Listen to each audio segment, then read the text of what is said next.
China anuncia que não será intimidada pelo governo Trump e responde os Estados Unidos com taxas de 84%, garantindo ali que os americanos estão cada vez mais próximos de uma recessão. O governo Trump alega que vários países estão, na verdade, puxando o saco dos Estados Unidos e anuncia que a China destruiu e desrespeitou os mercados internacionais, colocando taxas agora de 125% em cima da economia chinesa. Vale lembrar que a União Europeia anuncia também tarifas de retaliação contra o governo Trump e o Scott Bessent, que é o secretário do Tesouro, tenta dar uma explicação dessas polêmicas medidas do Trump, colocando que é a vez do Main Street e não mais do Wall Street. O que significa isso para os Estados Unidos, hein? Falar um pouquinho também, galera, sobre a visita de Pete Hegseth, que é o secretário ali dos Estados Unidos, falando muito mal da China, colocando inclusive que pode ser uma guerra inevitável entre Estados Unidos e os próprios chineses, já que eles estão se expandindo para o Ocidente, enquanto o governo republicano aparenta ter alguns rachas, inclusive com Elon Musk, por exemplo, brigando com Peter Navarro, mas com a Karen Levitt, que é a porta-voz do governo Trump, alegando que garotos são assim mesmo, que não há nenhum tipo de problema. Falar um pouquinho também, galera, sobre o anúncio dos Estados Unidos, que vai retirar tropas do leste europeu, e isso pode significar, inclusive, uma redução dos gastos militares dos americanos como um todo, política de contenção de gastos, enquanto temos também a Alemanha anunciando uma nova coalizão governamental. O que significa isso, hein? Qual vai ser o futuro da Alemanha até nesse momento de grande tensão geopolítica e econômica? Para finalizar, falar um pouquinho também sobre o Hezbollah, que promete abrir mão da sua luta armada caso consiga um acordo com os israelenses, e a Ucrânia, que anuncia que a Rússia está fazendo novas incursões territoriais, agora no território de Sumy e de Kursk. O que significa isso, hein? Se vocês querem ter um pouco mais sobre esses assuntos, e muito mais também sobre geografia, geopolítica, atualidades, política, polêmicas, enfim, tudo para você se manter sempre bem atualizado, já se inscreve no canal, deixa seu like, compartilha esse vídeo, que eu, professor Ricardo, conto muito com a sua ajuda. Belezinha? Para quem não me segue no Instagram, @prof_Ricardo Marcílio. E galera, presta atenção, hein, que a Nômade, que é a maior e melhor conta internacional do Brasil, é parceiraça aqui do canal. E a gente percebe que com essa volatilidade dos mercados e com o anúncio surpreendente do Trump, que eu não sei até quanto tempo vai durar, a gente teve uma subida sensacional das ações americanas e uma queda momentânea ali do dólar, que chegou na casa de 6,6, 6,07 e caiu recentemente para 5,89, enfim. Geralmente eu aproveito esses momentos de volatilidade, de queda ali, para fazer os meus aportes, não uma recomendação de compra, mas caso você queira também diversificar os seus investimentos, conta com a Nômade, porque além de tudo, na sua primeira conversão cambial, você pode ganhar até $20 de cashback, ou seja, compra dólares, um ativo que tradicionalmente se valoriza, né, ou desvaloriza muito menos do que o real, e ainda consegue investir em renda fixa, renda variável e ganhar um cashback aí bem importante. Além disso, você com a Nômade pode usar para fazer viagens internacionais que aceitem mais de 180 países e ainda ter acesso ao Nômade Explore, que é o cartão de crédito que eu utilizo e que me dá cashback dolarizado, uma série de vantagens como descontos, por exemplo, na compra de dólares, acesso a salas VIPs, por exemplo, em aeroportos, Nômade Lounge, fora vários outros benefícios como pontos que não expiram. Para eu que sou super esquecido, é sensacional. Então, pessoal, link na descrição ou QR Code destacado na tela para vocês e tenha acesso à Nômade, caso você queira aí comprar os seus dólares e diversificar os seus investimentos, principalmente nesse momento aí de uma queda momentânea. Belezinha? Pessoal, então bora lá pro vídeo que tem assunto bem importante aí pra gente tratar. De fato, como eu falei para vocês, os chineses, eles anunciaram, como sempre vem anunciando nos últimos dias, palavras da China, tá? A China não procura problemas, mas não se enganem. Quando somos desafiados, não recuamos. Intimidações e ameaças não funcionam com os chineses. Até recomendando, inclusive, que cidadãos chineses não viajem em direção aos Estados Unidos, a China anunciou um pacote que prevê retaliações, taxações de 84% em cima de produtos chineses. Isso aconteceu porque o Trump taxou em 34% a economia chinesa, a economia chinesa respondeu em 34%, o Trump alegou que se eles não recuassem, seriam taxações de 50% extras, ou seja, ficaria na casa, né, pessoal, de quase 100% aí de taxações, 104%, e a China anunciou como retaliação a retaliação americana, tarifas na casa de 84%. Vocês estão entendendo que o próprio Trump ele vem falando sobre isso? Olha, eu estou esperando uma ligação dos chineses. A gente pode fazer aqui uma proposta generosa. China, e aí, quando vocês vão ligar para a gente? A sensação que eu tenho é que o Trump está desesperado porque sabe, não só o Trump, mas a China também, né? Que uma guerra comercial impacta o mundo inteiro e está esperando os chineses, entre aspas, baixarem a cabeça, assim como vários outros países, inclusive, já fizeram. O Trump usou essas palavras hoje, tá? Olha, hoje existem líderes mundiais que estão puxando o nosso saco, ele falou, né, o kissing my ass, e doidos para fazer um acordo, pedindo, por favor, eu imploro, I'm begging you, né, por favor, faça aqui um acordo aqui com a gente. Aparentemente é isso que ele quer que os chineses façam, ou seja, que peçam, por favor, reduzam nossas taxas, vamos fazer um acordo. Só que entende que isso é inclusive um marco geopolítico. E isso pode ser utilizado pelo governo americano em futuras questões importantes. É a questão do mar da China Meridional, é a questão polêmica em Taiwan, porque se a China hoje baixa a cabeça para os Estados Unidos, ou os americanos também, né, baixam a cabeça para os chineses, por que será que isso não poderia ser feito, por exemplo, em questões militares?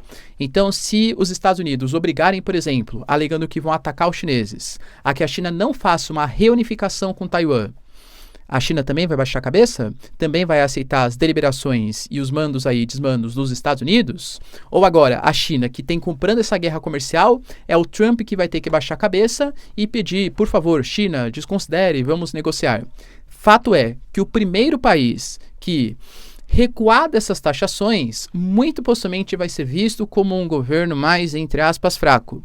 Eu defendo que as taxações sejam tiradas, né? Porque uma guerra comercial dessa proporção é loucura. A minha análise é um foco geopolítico do que representa um pedido de desculpas, ou nem desculpas, mas um pedido de reaproximação, depois que as duas potências foram tão enfáticas em críticas contra os outros países. A própria China, por exemplo, colocou hoje que as leis tarifárias de 1930, pós-crise de 29, alimentaram a Grande Depressão. Hoje, essas tarifas recíprocas prometidas pelos americanos correm o risco de abrir novamente uma caixa de Pandora, reforçando inclusive que a China jamais aceitará atos hegemônicos ou até mesmo de bullying comercial como praticado pelos americanos. Professor, e o governo americano em relação a isso? O Trump ficou doido da vida. Inclusive anunciou que, historicamente, os chineses sempre passaram a perna à torta e à direita no mercado americano e que agora nós vamos passar a perna neles. Alegando, inclusive, que a China está manipulando agora a moeda como uma forma de compensar as tarifas. Em que sentido, professor? Se você observa, por exemplo, o valor do yuan comparado ao dólar, até por conta das medidas de retaliação, enfim, o yuan sofreu uma desvalorização gigantesca e o dólar se valorizou. Se o yuan está mais barato, isso aumenta a competitividade e barateia o custo das exportações chinesas.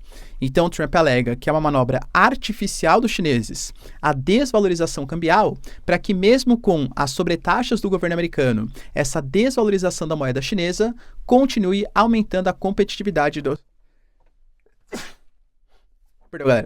continue aumentando a competitividade aí dos chineses.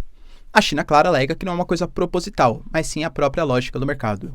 Independente de quem está certo, a gente teve o governo Trump alegando uma pausa de 90 dias em todas as tarifas que tinham sido praticadas contra o Brasil. Na verdade, contra o Brasil vai continuar os 10%, né?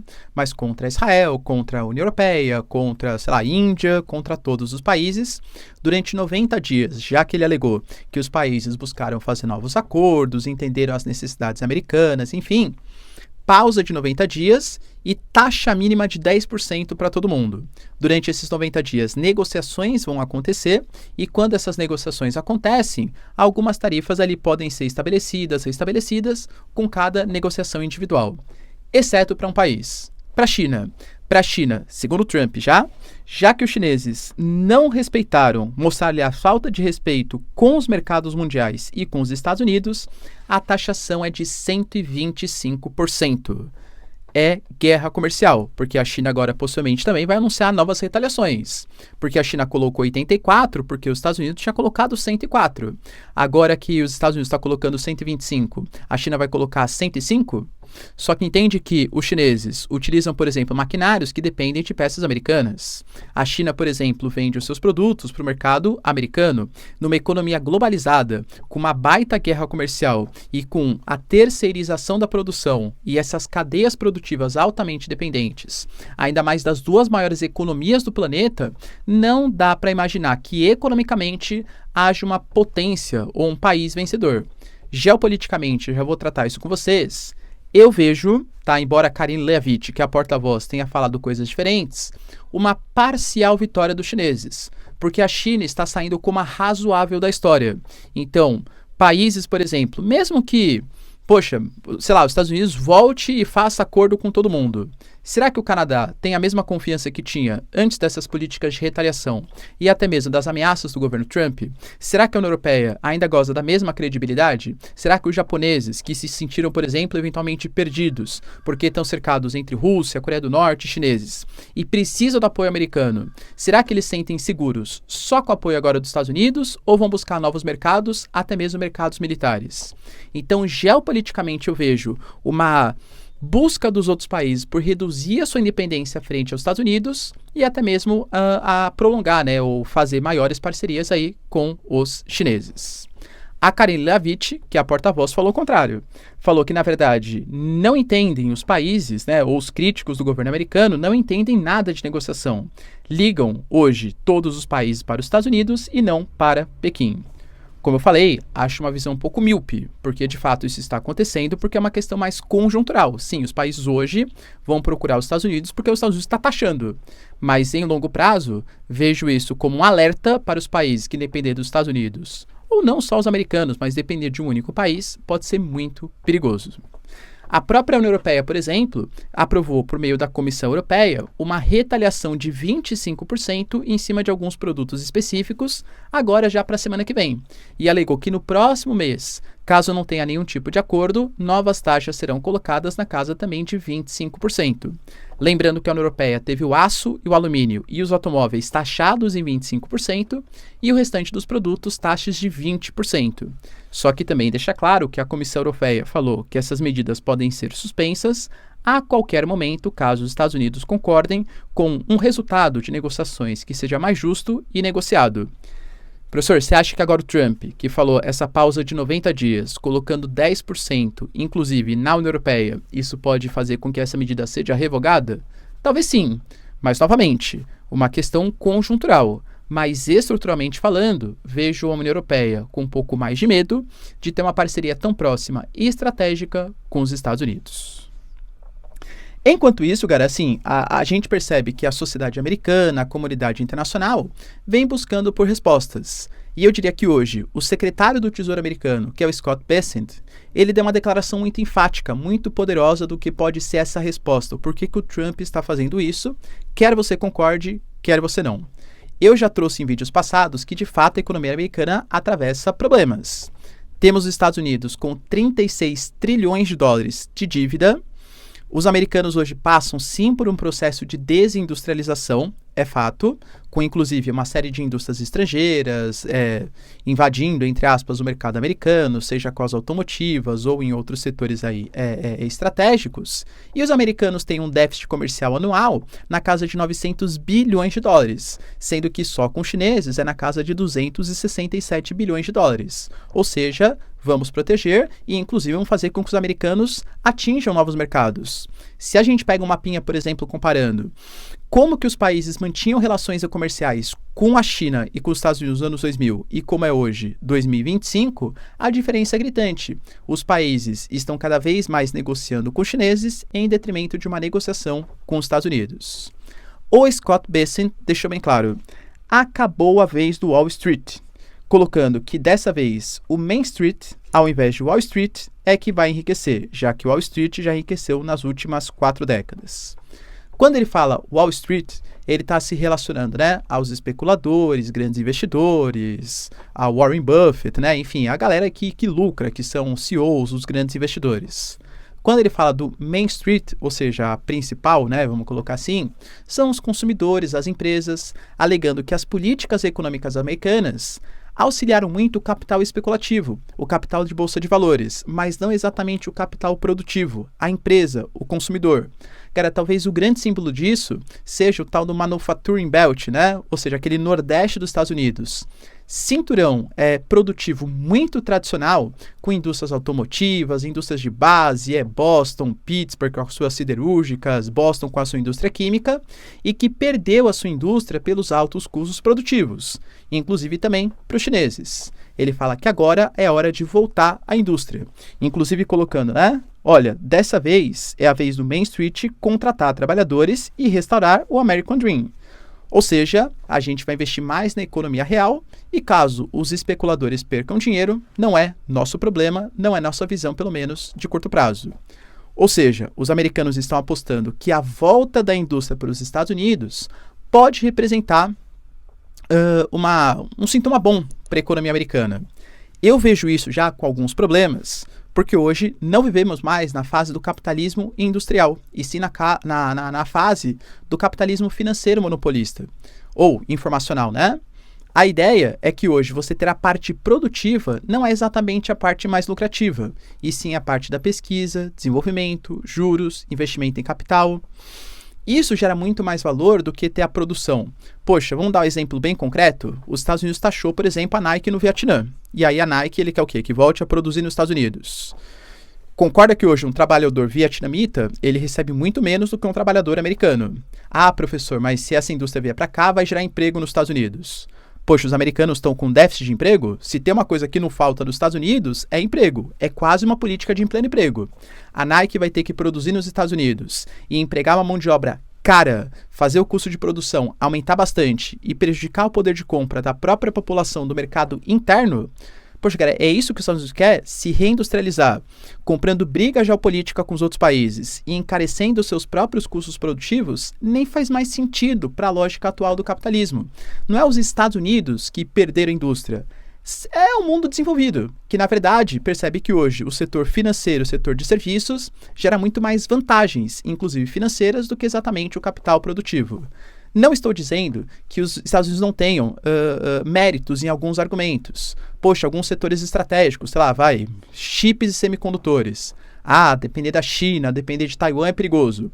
Então, mesmo pela lógica capitalista, o custo de produção sendo mais alto nos Estados Unidos, vale ainda produzir nos Estados Unidos, porque isso, sei lá, daria autonomia pra gente. Ou então, por exemplo, o setor militar. Mesmo, sei lá, uma arma de qualquer país saindo mais barato, quero produzir nos Estados Unidos porque faz sentido militar pra gente. Pô, faz sentido. Agora, indústria têxtil e, sei lá, produção de carros, cara, talvez não faça muito mais sentido, né, no momento do capitalismo atual. Mas foram as palavras do Scott Bessent. E, aliás, o Scott Bessent, o chefe do Tesouro, até criticou os espanhóis, porque nós tivemos representantes da Espanha alegando que, com essas medidas americanas, os europeus devem buscar mercado com a China. E aí o Scott Bessent colocou que os países que decidirem depender mais dos chineses estarão colocando a corda no próprio pescoço. Cara, convenhamos de novo, né? Não defendendo os chineses, mas com as medidas que o governo americano está tomando de tarifas recíprocas baseados numa conta, eu diria que os americanos também talvez não sejam parceiros tão confiáveis. E como eu sempre apresento para vocês, com a minha visão bem pragmática de geopolítica, para mim, nenhum parceiro é totalmente confiável. Não existem amizades, existem alianças momentâneas enquanto interessa para os dois países. Então, se a Espanha fala em estabelecer mais parcerias econômicas com a China, é para depender menos dos Estados Unidos. Claro que se eles escolherem depender somente dos chineses, será talvez tão perigoso quanto. Mas acho que faz sentido a busca por novos mercados. O Scott Bessent defende, claro, os interesses americanos, mas acho que faz sentido as palavras aí da Espanha. Outra notícia, cara, bem relevante é que não necessariamente todos os aliados do governo Trump estão compactuando com essas ideias. Eu trouxe para vocês ontem que Peter Navarro e Elon Musk tinham tratado algumas divergências aí, porque o Elon Musk ele tem uma característica de ser muito mais liberal, normalmente contra essas tarifas, essas taxações. Até porque, inclusive, isso prejudica suas próprias empresas, como, por exemplo, a Tesla, que gera críticas de acionistas, perda de valor, né, dentre outros problemas. O Peter Navarro acusou, na verdade, que Elon Musk pensava muito mais nos seus próprios interesses do que nos interesses americanos, e aí o Elon Musk despejou o verbo ali, né? Colocou que ele era mais burro que um saco de pedras, que ele é um retardado perigosamente burro, porque ele faz parte do governo Trump. Só que lembrando, ele é o principal conselheiro dessas taxações que o Trump vem fazendo. E aí, pediram uma explicação. Poxa, mas o Karim Levitt, que é a porta-voz do governo Trump, você não vê problemas com um membro do seu governo, que é o Elon Musk, criticando Peter Navarro? Ele falou assim, pô, imagina, isso faz parte de um governo e, na verdade, garotos são assim mesmo. Eu particularmente discordo, né? E talvez, como Elon Musk, ele tem um período provisório mesmo, por ser um indicado do governo e não exatamente um secretário que passou por uma sabatina, talvez veja com menos problemas, já que o Elon Musk logo menos sairá do governo Trump, mas que de fato isso representa um possível racha, não só entre secretários ou membros do governo, mas dentro da própria sociedade americana e do Partido Republicano, claro que isso representa. Outra notícia, cara, bem importante, está ligado à visita de Pete Hegseth ao Panamá. Ele foi lá e, inclusive, ao contrário do governo Trump, né, que fazia ameaças, vamos invadir, não sei o que lá, ele reforçou bastante e reconheceu a soberania, né, do Panamá e colocou algumas coisas bem importantes, principalmente ressaltando que não deseja uma guerra com os chineses, mas que talvez ela se torne inevitável. Segundo as palavras do Pete Hegseth, tá? Hoje os chineses têm uma presença excessiva no hemisfério ocidental. Juntos, nós, Ocidente, deveremos evitar essa guerra, dissuadindo de forma robusta e vigorosa as ameaças da China, colocando que, na verdade, são os chineses que ameaçam o Ocidente, segundo, claro, o Pete Hegseth. Ele até tem um argumento para isso. Ele falou que, na verdade, hoje a China se apodera de terras e infraestrutura crítica, em setores estratégicos como energia e comunicação. Não se enganem, Pequim hoje está investindo e operando nessa região para obter vantagens militares e benefícios econômicos injustos. E sendo sincero, galera, eu particularmente tenho uma visão muito pragmática de geopolítica e não acho que exista bonzinho e malvado na história. Não acho que os chineses hoje têm o Road and Belt, os vários investimentos, porto no Peru, ferrovia em países da América Latina, porque queira muito ajudar a infraestrutura desse... Nossa, tadinho, eles sempre foram ignorados, agora eu, China, né, como justiceiro aqui, vou resolver os problemas do sul global. Claro que não. É interesse de manutenção de uma situação de dívida, de influência geopolítica, e em alguns casos, por que não, até possível instalação de bases militares, como aconteceu, por exemplo, na África. Djibouti, por exemplo, fez parte de uma das premissas de receber investimentos a instalação de uma base militar chinesa. Agora, os Estados Unidos criticarem isso, alegando que a China está tomando o controle da infraestrutura energética, comunicação, talvez o país que mais tenha feito isso na história, principalmente na América Latina, sejam os Estados Unidos. E é isso que eu quero evidenciar para vocês. Hoje os americanos combatem os chineses, não se enganem. Não é porque, nossa, eu estou lutando pela liberdade de expressão, eu defendo o modelo de democracia liberal ocidental. Porque os americanos só defendem isso quando os convém. Quando não, eles apoiam ditaduras, seja no Catar, seja na Arábia Saudita, seja na Turquia também quando convém. E, de novo, isso não quer dizer que os chineses são os bonzinhos da história. Eu só quero que vocês evitem ver a geopolítica de maneira tão maniqueísta. Mas o Pete Hegseth fez questão de reforçar que não deseja a guerra com a China, mas que ela pode um dia se tornar inevitável por conta desse expansionismo chinês. Enquanto isso, galera, tivemos também os Estados Unidos anunciando que vão tirar militares do leste europeu. A gente sabe que o governo Biden dispôs cerca de 20 mil militares depois de 2022, guerra entre Rússia e Ucrânia. Só que o Pentágono, na verdade não só o Pentágono, mas quase todos os órgãos federais americanos, até para isso serve o DOGE, estão cortando gastos públicos. Por conta disso, há uma premissa que o governo Trump vai retirar 10 mil militares. O problema é que isso vai ser do leste europeu, e se a gente pegar hoje no continente europeu como um todo, existem 80 mil militares. O Biden dispôs aqueles militares não foi à toa. É porque países como Letônia, Lituânia, Estônia, Polônia, Romênia e Bulgária se sentem ameaçados por uma possível invasão dos russos. Nesse contexto geopolítico, será que seria hora de cortar gastos? Claro que os americanos defendem que a OTAN e os europeus devem ter a Europa pensando nas suas próprias responsabilidades e que deve cortar gastos, entre aspas, necessários.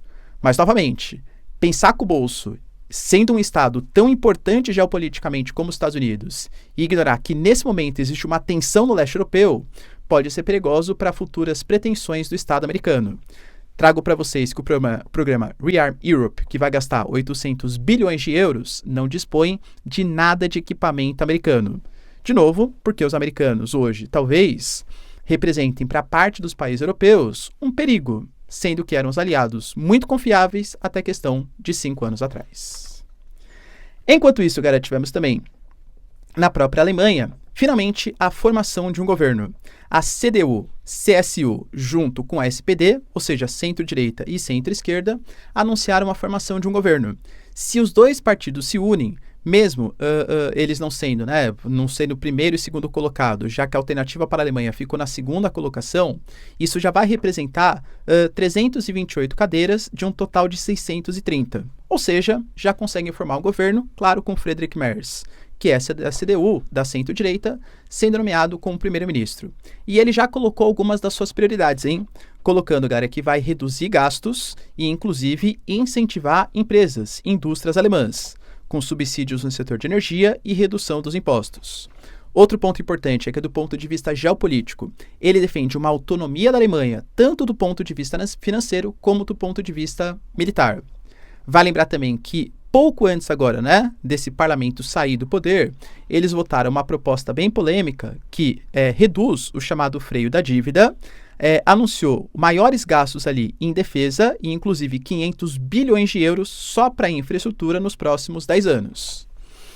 Redução de gastos e incentivos econômicos com aumento desses gastos militares, está certo que a economia da Alemanha não é uma economia em ruínas, claro, talvez tenha poder financeiro para fazer isso, mas é uma medida no mínimo arriscada. Outra medida arriscada é que a centro-direita e a centro-esquerda vão se unir. E aí a gente tem, por exemplo, a CDU já anunciando que vai ficar com o Ministério do Exterior e o SPD com a Finança e Defesa.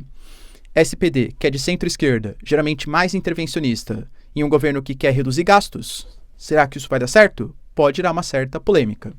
Lembrando também que a AfD, a Alternativa para a Alemanha, vem aumentando sua popularidade e agora já conta com as pesquisas locais com 25% de aprovação. Para finalizar, pessoal, tivemos também o Hezbollah, grupo do sul do Líbano, anunciando que finalmente pode abrir mão da sua luta armada. Sim, lembrando que o Hezbollah, ele surge no final da década de 70, começo da década de 80, com uma resposta à invasão de Israel no sul do Líbano, Operação do Paz na Galileia, em meio à Guerra Civil do Líbano, e além de ser um grupo armado, uma milícia que atua contra Israel, também se comporta como um partido político, inclusive com membros no próprio parlamento libanês. Só que, desde que Israel fez a ofensiva, foi assinado um cessar-fogo que não foi respeitado por nenhum dos dois lados, o Hezbollah vem inclusive perdendo popularidade. E Israel faz ataques constantes contra o sul do Líbano, subúrbios ali de Beirute, alegando que o Hezbollah é um grupo armado que quer atacar Israel. O Hezbollah, a partir de um membro sênior, anunciou que aceita abrir mão da luta armada e virar, entre aspas, só um partido político, caso isso represente a saída definitiva de Israel do sul do Líbano. Será, pessoal, que finalmente vamos ter ali a paz entre Israel e Líbano? E para finalizar, pessoal, notícia importante também, relacionado a Alexander Syrskyi, que hoje é o comandante-chefe das Forças Armadas Ucranianas, que garante que a Rússia começou a colocar o seu plano em atuação. A Ucrânia já vinha alegando que os russos estavam demonstrando o interesse de atacar o nordeste ucraniano, região de Kursk, aliás, região de Kharkiv e região de Sumy. Até por isso que a Ucrânia alegou que fez a invasão em Kursk. Claro que também era para ter uma moeda de troca, mas alegou também que era uma espécie de zona tampão, para defender os ucranianos que viviam no nordeste, principalmente em Kharkiv, que é a segunda região mais importante economicamente da Ucrânia. A Ucrânia alegou que, por enquanto, a Rússia não conseguiu avançar de maneira significativa nessas posições e que, além de tudo, a Ucrânia também está avançando em Belgorod, mostrando inclusive vídeos, ataque de drones, tropas atacando, para a Rússia ter que defender Belgorod e enfraquecer um possível ataque no nordeste ucraniano.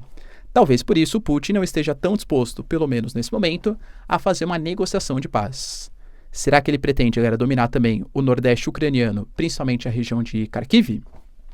Deixa aí nos comentários, quero saber sua opinião. No mais, galera, se vocês curtiram o vídeo, tamo junto, beijos, abraços e tchau, tchau.